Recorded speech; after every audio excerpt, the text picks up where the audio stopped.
My name is Shiraz Qureshi. I'm the co-chief of spine surgery at Hospital for Special Surgery, and I'm the Patty and J. Baker Chair in minimally invasive spine surgery. The common conditions that I treat are generally conditions such as herniated discs and spinal stenosis. There are also a condition called spondylolisthesis that I commonly treat. In general, these are conditions that impact a patient's nerves as they run through the spine and can create nerve impingement, can produce symptoms of back pain, neck pain, pain going down the arms or legs that we think we can make better with surgery.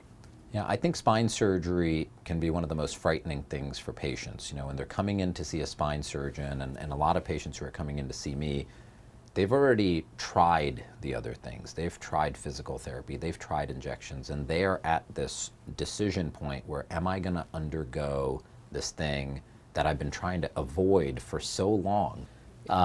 And one of the things that I try to do and that my team tries to do is to make sure that patients understand that what they're about to go through is going to be unique for them, but we have a lot of experience taking care of problems like that. And if we're going to suggest surgery, it's going to come from a place where we're going to choose the least invasive option.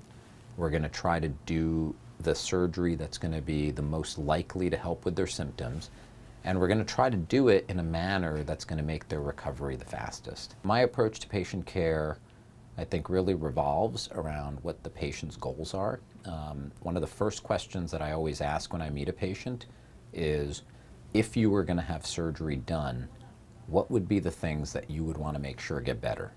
A lot of patients come in to see me with a variety of different problems, but also from a variety of different backgrounds and with a variety of different goals that they eventually want to get to.